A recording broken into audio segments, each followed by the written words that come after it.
Felizes de estarmos mais uma vez no aconchego desta casa. Pedimos a Jesus, o nosso amigo maior, que nos abençoe, nos acompanhando ao longo dos trabalhos, mantendo-nos no calor, no abrigo, na proteção da sua paz. Uma das questões mais importantes do nosso ponto de vista de O Livro dos Espíritos é a questão número 625, na qual Allan Kardec oportunamente interroga as inteligências imortais qual o tipo mais perfeito que Deus apresentou para a humanidade a fim de lhe servir de guia e de modelo. Sempre gostamos de dizer que é a resposta mais curta de todo o Livro dos Espíritos. Prontamente, as inteligências desencarnadas de elevada hierarquia espiritual que atenderam ao chamado e responderam ao questionamento de Kardec, responderam que era Jesus, era e é Jesus, modelo e guia para a humanidade. E nós julgamos esta uma das questões mais importantes do Livro dos Espíritos, porque ela faz um link, faz uma ligação profunda entre o cristianismo e o espiritismo. Doutrina que se assenta a partir das manifestações destes seres e dos comunicados que nos trazem através da mediunidade. Então, a questão 625 faz essa ligação profunda entre o cristianismo e o espiritismo. E nós gostaríamos de iniciar a nossa fala, já adentrando no tema desta noite, que é o autoconhecimento, com duas citações evangélicas do livro de Lucas, que é apontado pelos especialistas como sendo dos 4 evangelhos o mais bonito, o mais poético, além de ser, se não estamos equivocados, o mais extenso. Porque o evangelista Lucas, que não conviveu diretamente com Jesus, não teve esse contato com Jesus, e provavelmente teria se servido do evangelho anterior ao seu, de Marcos, para formar o seu mais ampliado, mais poético, fazendo uma série de referências e de vinculações com o Antigo Testamento. Então, nós gostaríamos de iniciar a nossa fala fazendo duas citações do Evangelho de Lucas. Uma do capítulo 12, versículo 31, quando Lucas atribui a Jesus o seguinte apontamento: buscai primeiramente o reino de Deus, e tudo mais vos será dado em acréscimo. E a outra citação do mesmo Evangelho, do capítulo 17, versículo 21, o reino de Deus está dentro de nós. O reino de Deus está dentro de vós. Essas duas citações, elas são muito interessantes. O espírito Camilo, que é um benfeitor espiritual dos mais elevados, que se manifesta através do médium José Raul Teixeira, psicografou uma mensagem muito interessante intitulada O Reino em Nós, que é parte integrante de um dos primeiros livros publicados por este livro, escrito e publicado por este espírito, Cintilação das Estrelas. É um livro bem antigo. Ele é datado no seu prefácio de 1992 e traz uma coletânea de mensagens muito interessantes, muito oportunas, e uma delas é esta, O Reino em Nós, em que ele faz a análise dos 2 versículos bíblicos, dos 2 versículos evangélicos que citamos. Então, observemos, vamos acompanhando o raciocínio do Espírito. Ele primeiro faz a colocação de que Jesus põe a ênfase da nossa busca na procura pelo reino de Deus. A coisa mais importante que compete a cada um de nós, enquanto seres espirituais, é buscar o reino de Deus. E avança o Espírito Camilo em seu raciocínio, fazendo a segunda citação evangélica, que o reino de Deus não se encontra em outro lugar a não ser na intimidade do nosso Filho. Então, Jesus, na sua época, velada e abertamente, já preconizava a prática do autoconhecimento como sendo essencial para o nosso bem-estar interior, para a nossa harmonização, para a nossa espiritualização, para a nossa ascensão aos altos planos.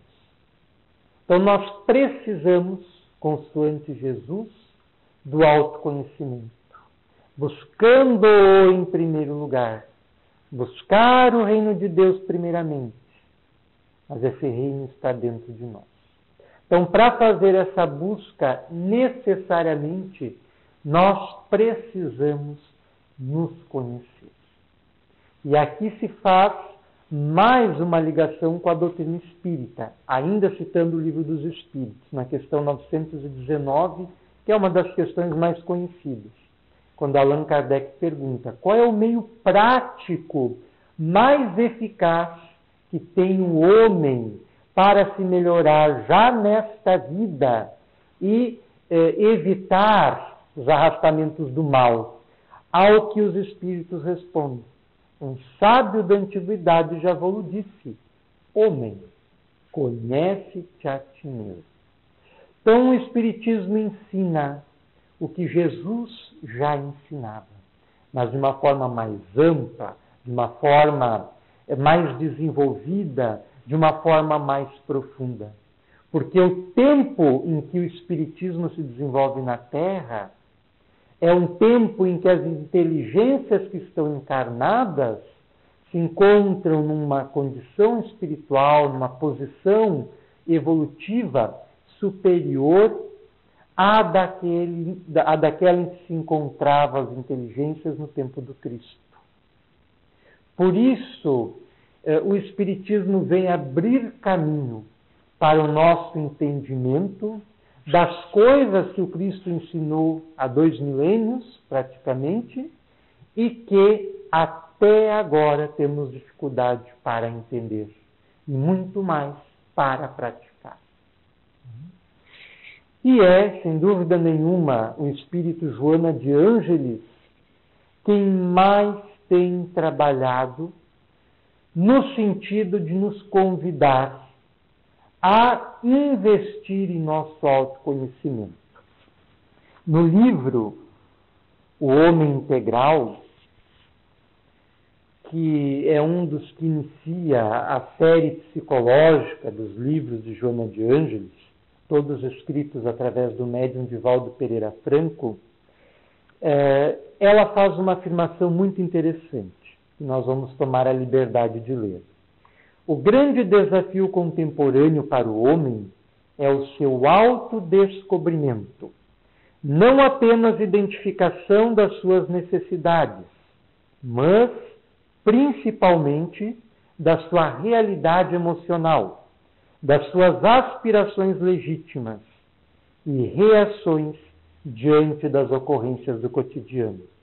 Mediante o aprofundamento das descobertas íntimas, altera-se a escala de valores e surgem novos significados para a sua luta, que contribuem para a tranquilidade e a autoconfiança. E, sem sombra de dúvidas, o Espiritismo é a doutrina que está melhor aparelhada para nos assessorar nessa tarefa de autoconhecimento, de autodescoberta. Porque nos esclarece o que nós somos, de onde viemos, o que estamos fazendo aqui, o porquê de estarmos aqui, com as pessoas com as quais estamos, nas circunstâncias nas quais nos encontramos, passando pelo que estamos passando, para onde vamos, qual o nosso destino, qual o nosso lugar depois que esta vida, que por mais longa, será sempre rápida, será sempre célere. Então, para onde rumaremos, para onde iremos? Então, o Espiritismo traz as respostas a todos estes questionamentos. E por isso mesmo está, dentre todas as doutrinas existentes, devidamente qualificado para nos dar esse suporte no nosso autoconhecimento, na nossa autodescoberta. Na nossa fala, nós vamos nos guiar por este trecho que lemos do Espírito Joana de Ângeles, quando ela coloca que para nos conhecermos, precisamos primeiro identificar as nossas necessidades. Em primeiro lugar, sem dúvida nenhuma, nós precisamos ter esse conhecimento de que nós somos um espírito, dotados de imortalidade, que pré-existimos e sobrevivemos a este corpo físico, que reencarnamos infinitas vezes e por aí vai. Então, em primeiro lugar, nós temos que ter essa noção que o Espiritismo nos instrumentaliza, que o Espiritismo nos traz. Mas, a partir delas, é importante nós identificarmos quais as necessidades que temos, por ora, na condição em que nos encontramos. Isto é, do nosso espírito no corpo em que nos apresentamos. Então, quais são as nossas necessidades? Então, cada um reflita para consigo mesmo quais as necessidades que tem. Quais as necessidades mais prementes? O que precisa mais? Nós temos muita dificuldade para fazer isso, porque existe um conjunto de necessidades variadas que nos pressionam e nos oprimem de contínuo a contínuo. Em primeiro lugar, tem as necessidades biológicas do corpo, de comer, de se agasalhar, de se abrigar, etc. e tal. Então, as necessidades biológicas vêm em primeiro lugar. Depois vêm as necessidades gregárias, as necessidades familiares, as necessidades ligadas ao grupo em que nos encontramos. Porque ninguém vem ao mundo sozinho. Nós chegamos ao mundo através de outras pessoas, através de um pai e de uma mãe. E tudo isso obedecendo um esquema anterior traçado na espiritualidade. Então, nós, seres humanos, diferentemente, inclusive de outros animais, nós somos seres que dependemos absolutamente de outros seres humanos para poder crescer, para poder se desenvolver, para poder evoluir. Nós dependemos dos outros. Não há como existir enquanto ser humano sozinho. Então, as necessidades gregárias são muito fortes em nossa espécie e na condição humana. As necessidades emocionais, afetivas, as necessidades intelectuais e por aí vai. Existe um psicólogo que é pai da psicologia humanista, Abraham Maslow, que escreveu um livro muito interessante chamado Introdução à Psicologia do Ser, onde já no seu prefácio ele, de certa forma, profetiza o surgimento de uma nova linha dentro dos quadros da psicologia, que iria além da psicologia que ele estava auxiliando a consolidar, que era a psicologia humanista, que seria a psicologia do ser em si mesmo, o que a psicologia transpessoal vem fazendo. Então, neste livro, ele estabelece uma hierarquia entre os nossos diferentes tipos de necessidades, que vão desde a satisfação das necessidades biológicas, corporais, até as necessidades da nossa alma, de autorrealização, de autoestima, de se sentir bem, de se querer bem, de amar e ser amado, etc. E ali ele defende que na sua teoria, né, para conseguir atender essas necessidades de uma forma plena, necessariamente teria que se atender às necessidades que estariam colocadas previamente no seu esquema, que são as necessidades materiais. Então, se caminharia atendendo essas necessidades do corpo para a alma. E realmente é muito difícil falar de espiritualidade, falar das coisas do espírito para alguém que está com fome, para alguém que está com frio, para alguém que está numa situação de angústia muito grande, de dor muito grande. É muito difícil. Há que se atender primeiro essas outras necessidades para que depois, então, se possa falar da espiritualidade. E Jesus fazia isso, né? Segundo os relatos evangélicos, antes das suas pregações, Jesus atendia aos necessitados de toda sorte. Falam os evangelhos de multiplicação de pães, de distribuição de alimentos, de socorro aos doentes, né? Aos necessitados em geral. Para depois, então, com essas necessidades atendidas, Jesus poder falar para as almas, poder falar de espiritualidade, poder falar de necessidades maiores, que só agora estamos compreendendo, que é a busca do reino, que é a busca de nós mesmos, que é o nosso autoconhecimento. Então é indispensável fazermos a identificação dessas necessidades. O ideal é colocarmos no papel, vendo o que é de fato necessidade, o que é supérfluo, o que precisa vir em primeiro lugar, o que pode ficar num segundo plano. O papel ajuda bastante, em todos os sentidos. E alinhavar essas questões no papel é importante para a gente fazer o nosso autoconhecimento. Então, além da identificação das necessidades que temos, Joana de Ângeles coloca que nós precisamos identificar, conhecer, entender a nossa realidade emocional. É interessante que em nenhum momento ela se refere à inteligência.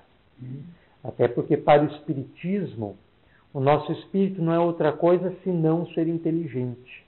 Então a inteligência é a sua característica principal e tudo gira em seu entorno. Nós somos um foco inteligente cujas irradiações avançam para o seu enfim, avançam para o infinito.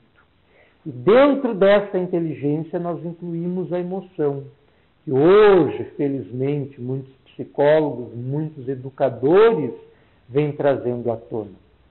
Existe um estudioso norte-americano brilhante, chamado Daniel Goleman, que escreveu uma obra extraordinária, Inteligência Emocional.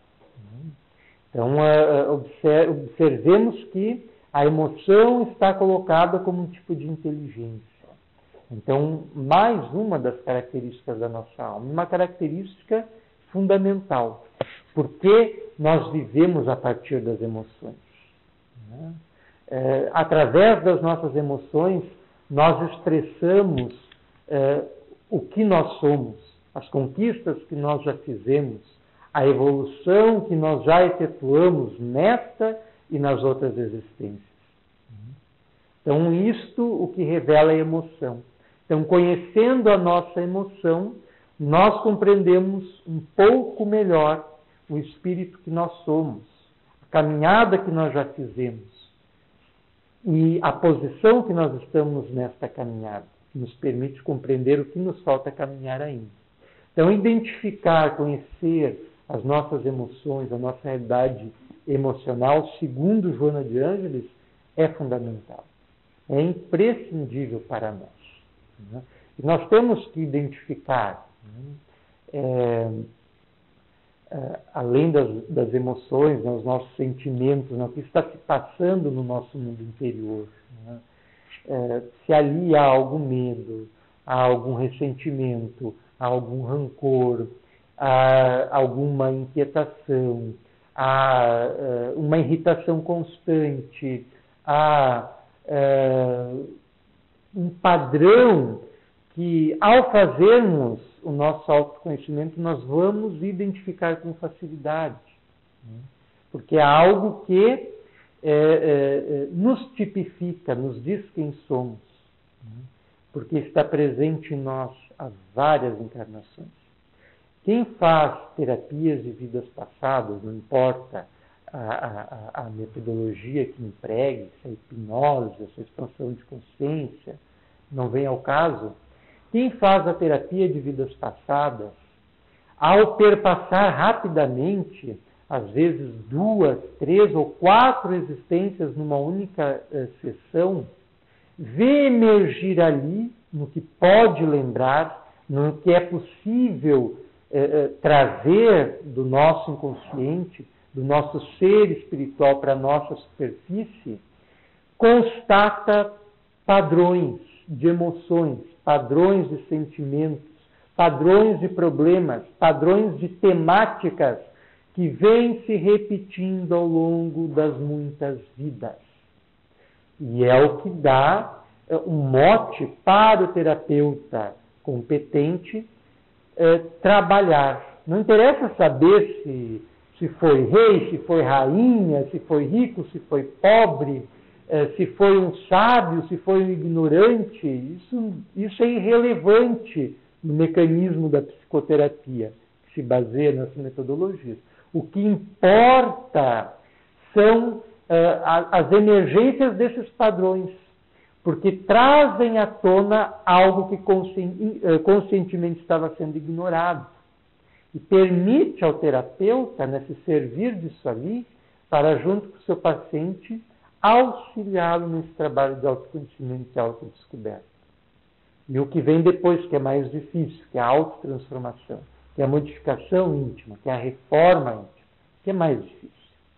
É o que estamos tentando fazer ao longo das nossas existências, não estamos conseguindo. Quem for ler o livro Os Mensageiros, do André Luiz, através do Chico Xavier, logo nos primeiros capítulos, assusta-se.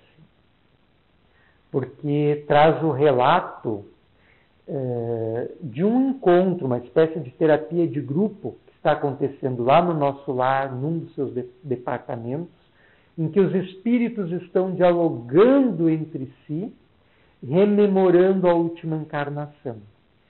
Mormente, espíritos que, quando encarnados, tiveram missões específicas dentro do movimento espírita.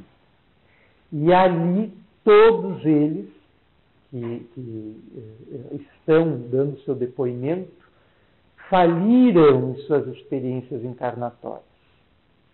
E naquele grupo, começa a emergir essas vivências, muitos se comovem, revivem em si os seus desequilíbrios, por estarem presentes em seu íntimo, e passam a se auxiliar mutuamente e a planejar um novo retorno à Terra para procurar se melhorar, para procurar fazer esse trabalho de autoconhecimento e autotransformação.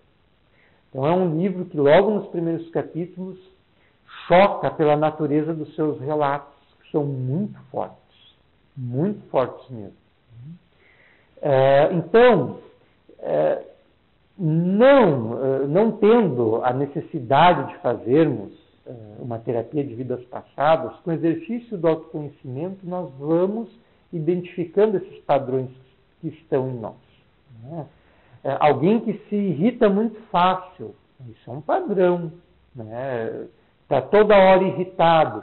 Isso não é algo que aconteceu um fato que justifica aquela irritação, que é momentânea, que é esporádica.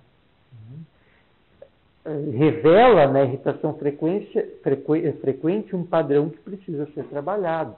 É algo que está na criatura, que precisa ser mexido, precisa ser trabalhado, precisa ser modificado, precisa ser controlado, precisa ser contido, precisa ser canalizado.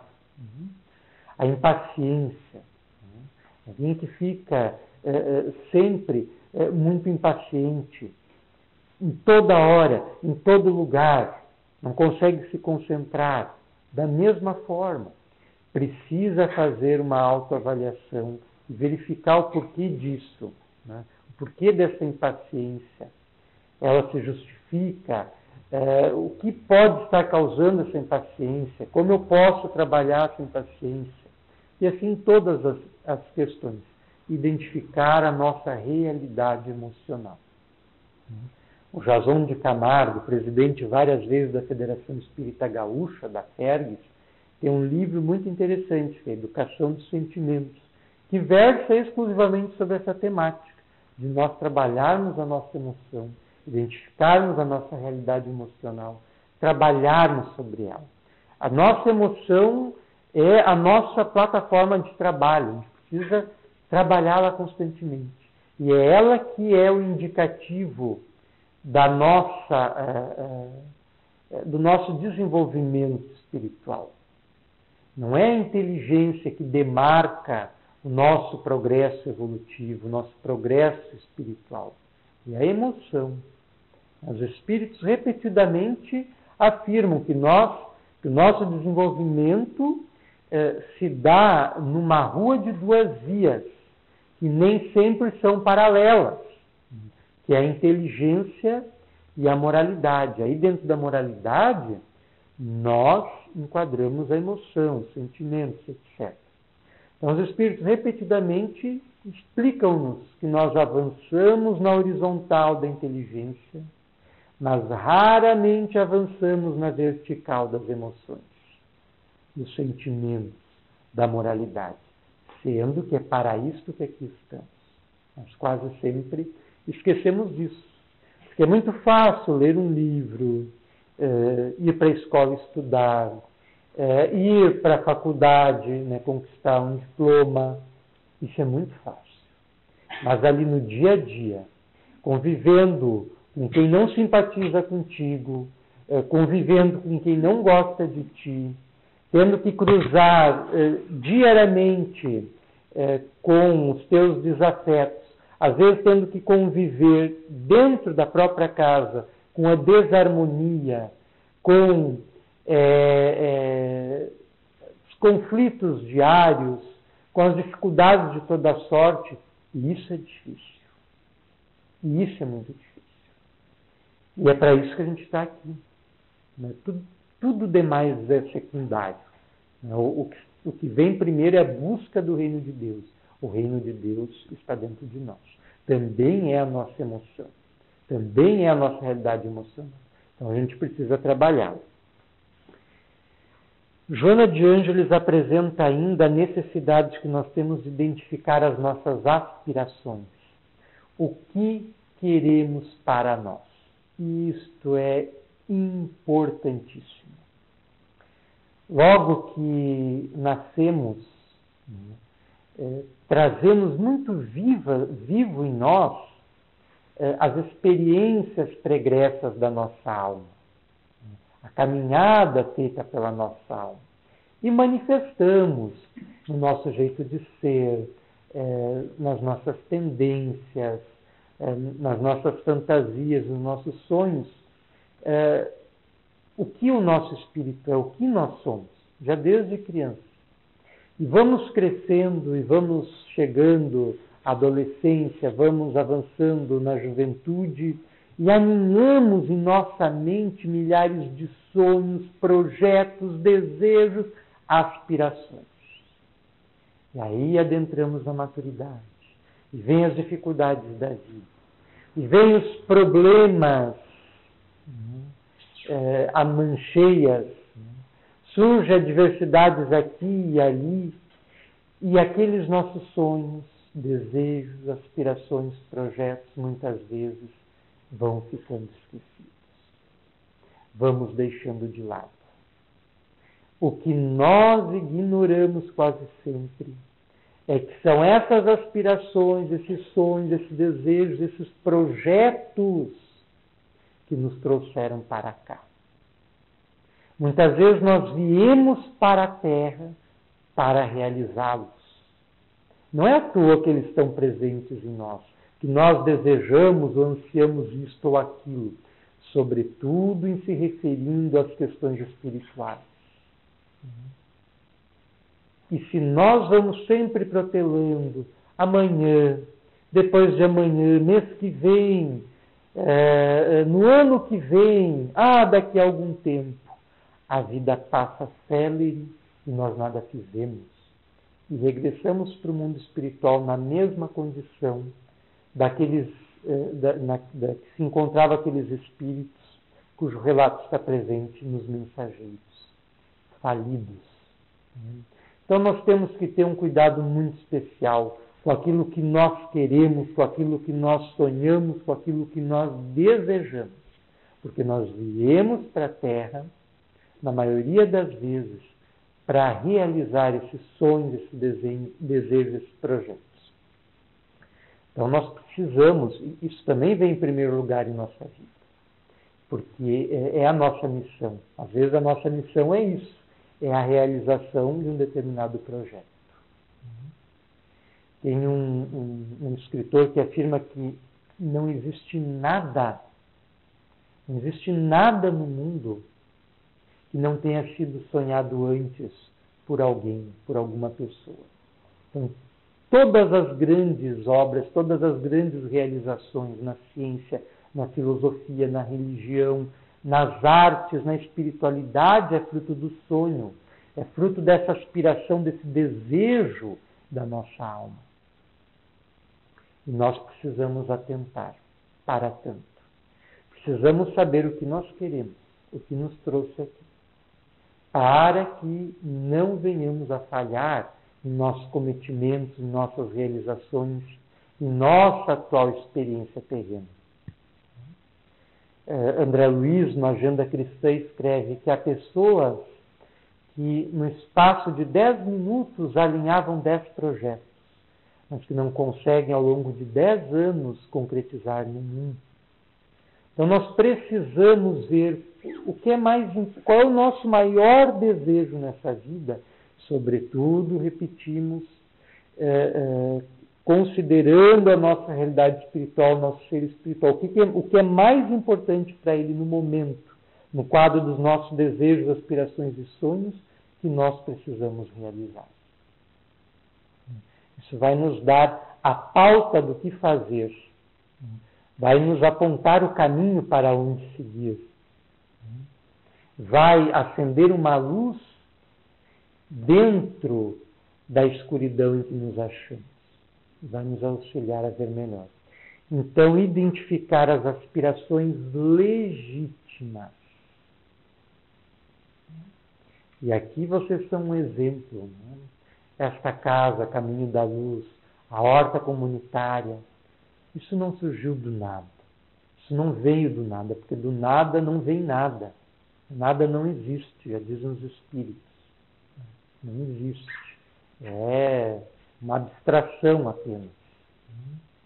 Então, tudo isso aqui é obra de um projeto inicial, provavelmente traçado na espiritualidade, e é fruto de espíritos que aspiraram, sonharam e muito mais, que trabalharam e concretizaram. E olha a obra que é hoje. Serve de exemplo e é reconhecido no Brasil inteiro. Então precisamos identificar as nossas aspirações legítimas. E, por último, identificar as nossas reações diante das ocorrências do cotidiano. São as nossas reações que revelam a nossa essência. A forma como respondemos aos estímulos do mundo é que diz o que e quem somos. Ao recebermos uma agressão, a forma como reagimos a esta agressão mede as nossas conquistas interiores. Será que ao receber uma agressão, já conseguimos seguir o preceito evangélico de oferecer a face esquerda a quem bate na direita? Isto é, receber a agressão, mas não reagir da mesma forma? Será que já conseguimos fazer isso? De que forma nós reagimos, nós nos comportamos diante de uma agressão, diante de uma adversidade, diante de algo que não dá certo para nós, e que a gente se enraivece e muitas vezes acaba desistindo. Thomas Alva Edison, inventor da lâmpada elétrica, alguém sabe quantas tentativas ele fez para conseguir fazer a lâmpada elétrica? Mais de 100 tentativas. Até conseguir fazer uma lâmpada que ficasse acesa alguns segundos, porque ainda não se usava na lâmpada incandescente, quando ele inventou, o filamento de tungstênio, que oferece uma resistência e uma durabilidade maior para conservar a passagem da corrente elétrica e manter a luminosidade. Então, para conseguir fazer uma lâmpada que ficasse acesa alguns segundos, foram precisos mais de 100 tentativas. E se ele tivesse desistido na primeira vez, ou na segunda, ou na 10ª, ou na 50ª, ou na 100ª, talvez não teríamos hoje a lâmpada. Ou ele não teria o seu nome ligado a essa invenção. Então, nós não podemos desistir. Não podemos. Então, de que forma a gente está se comportando frente aos desafios do mundo? De que forma estamos reagindo aos estímulos que nós temos? Jesus, lembremos, questão 625 do Livro dos Espíritos, é o modelo e o guia que Deus tem dado para a humanidade. Como Jesus se comportou? Retratemos a sua hora extrema. Recolheu-se junto com alguns dos seus eleitos que ele julgava mais confiáveis num jardim para orar. Enquanto Jesus orava, os seus amigos diletos dormiam, estavam despreocupados, alheios e talvez ignorando o que ia ocorrer. Jesus foi encontrado por um dos discípulos que mais amava, Judas, recebido com um beijo, e sabia o que ia acontecer, e não recrimina Judas. Não recrimina alguém que ele amava profundamente e que o traíra. Quando os legionários que vinham em seguida, que vinham em pós-Judas, o prendem, e quando Pedro reage, pega uma espada e machuca, fere a orelha de Malco, um dos legionários, Jesus adverte severamente Pedro, lançando num enunciado fantástico a lei de causa e efeito. Pedro embainha esta espada, porque quem por ela fere será ferido. E aplica um passe lá em Malco e lhe restitui, faz com que cicatrize o seu ferimento. Acompanha os legionários, comportando-se elevadamente, como ele era por dentro, como era o reino de Deus dentro dele, sem reagir, sem vituperar, sem esbravejar, sem se revoltar. E ele é agredido, ele é vilipendiado, ele é recriminado. A multidão, a mesma multidão que o adorara, que o incensara alguns dias antes, quando entrara em Jerusalém, agora o recriminava, tirava palavras duras em seu rosto, debochava, fazia a chacota dele. E ele mantendo-se imperturbável, o mesmo. Sofre os martírios da cruz da mesma forma, sem revoltar-se. Segundo os evangelhos, a sua última fala, quando ainda encarnado no corpo físico foi: Pai, perdoa-os, porque não sabem o que fazem. Então isso mostra quem era Jesus.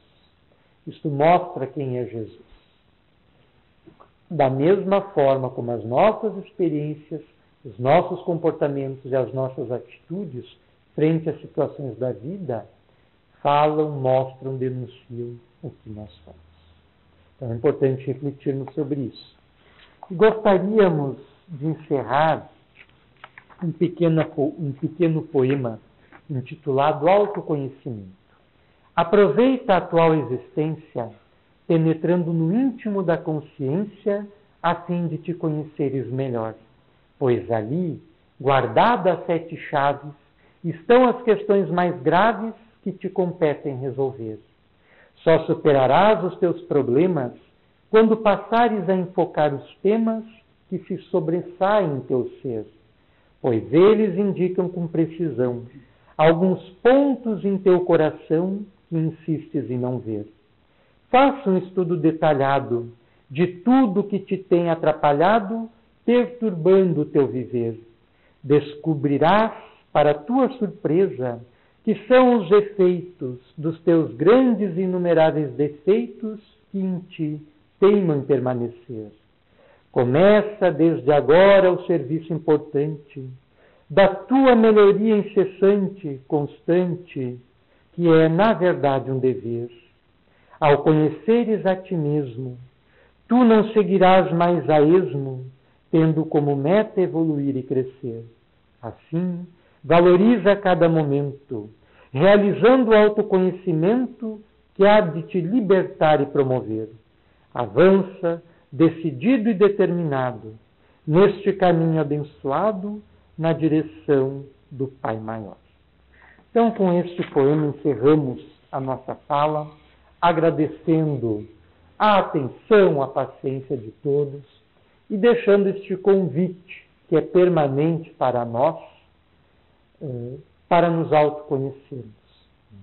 Até temos sido repetitivos na nossa fala aqui nesta casa, e acho que muitas vezes não se faz outra coisa nas casas espíritas a não ser falar da necessidade do autoconhecimento e da autotransformação, e mesmo assim nunca se falará demais acerca disso. Então fica o nosso carinho, com o qual externamos a nossa gratidão e a nossa alegria de estarmos aqui. Que Jesus nos abençoe e nos auxilie nessa empresa que é das mais difíceis e das mais duras, mas que se a fizermos, nós lograremos, nós alcançaremos em nossa vida a aventura, a felicidade que tanto queremos. Então que Jesus nos abençoe.